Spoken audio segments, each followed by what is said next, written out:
Hello, this is Hellspawn backstage at MLG Anaheim, and I'm standing here with Mr. Slasher. Can you say, what are you doing during an event for MLG? Well, I run the social media for MLG, so I do the YouTube, the Twitter, and the Facebook. I have to update them all day, every day, make sure everyone's getting all their information. They're making sure what's going on the stream, making sure what's going on off the stream.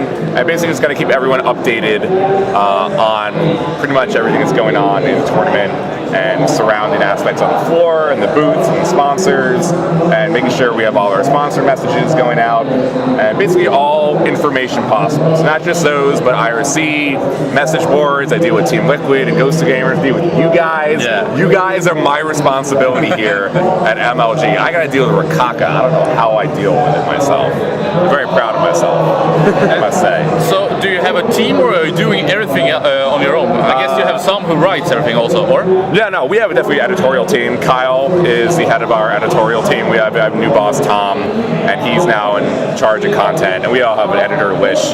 So we have a bunch of writers. We also have a bunch of freelance writers that are here. Each of them do a specific game. So we have StarCraft 2 writers, Halo writers, and Call of Duty writers. I do all the marketing and social media by myself, though. So I have a decent amount of job. Like Dallas was rather difficult. I had to deal with the entire internet being very unhappy. But then Columbus, I had to deal with the whole internet being crazy hype.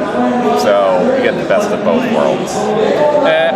When you got the job at MLG, did you take someone else's job, or was it more created that MLG really had to go into the social media, especially I guess Twitter and so on? And what have you learned, like coming into Dallas and then after Dallas? Like, what have you improved? What have you seen that this we need to focus with? Well, we had a marketing guy, Linz, and he had a lot of marketing projects to do, and then social media was thrown into that. And I always feel, especially in the past few years, social media deserves its own job by itself, and also incorporating message boards and dealing with editors and editorial sites, as well as IRC and all other types of social forums. So I thought it would be wise to have a permanent position for that instead of adding that on to a marketing position and making it very difficult. And what I've learned, I mean, it is, I haven't had this position for a league before. When I worked for the World Series of Video Games, I was the viral marketing head there. So I kind of had the same position, but there wasn't social media back then like there is now. So I'm finding how it is to be able to update like 10 to 15 different outlets at one time to try to reach the most amount of audience at once. I usually think that's almost the number one problem with the leagues, and they're running the events because there's so much going on, and that includes problems that are going on, and issues with the stream, issues with the tournaments, and they need to know what's going on, and people just don't get those kind of updates. So I find it very important to always let the users know what exactly is happening. Yeah, information is the key. Yeah. When you got into esports, if I'm not incorrect, it was Quake. Was it Quake World or Quake 2? Quake 2. Quake 2. How fast did it go that you went in to be a community guy, doing stuff like writing news, being a journalist? And when did you start to expand to other games? I mean, I started playing Quake 2 end of '99, early 2000, and because I loved the game so much, I never went to the Quake 3 era, so to speak, in terms of playing, so I was always stuck a little bit behind. So I got really good at Quake 2 and captured the flag, and at one point I was probably the best player in America. I actually played the best Swedish team of all time in the legendary matches, America versus Sweden, and they went on to win our QCW championships. That includes Fetson and Zeram and Arnett. TM. Yeah, it was my team, USA versus TM. So my introduction to esports, well, I followed Shaq.se and Cash.net and Excess Reality, so that was the early 2000s Quake 3 era with Fatality and AIM and Blue and Lakerman and Wombat and all of that. And that was a lot of fun.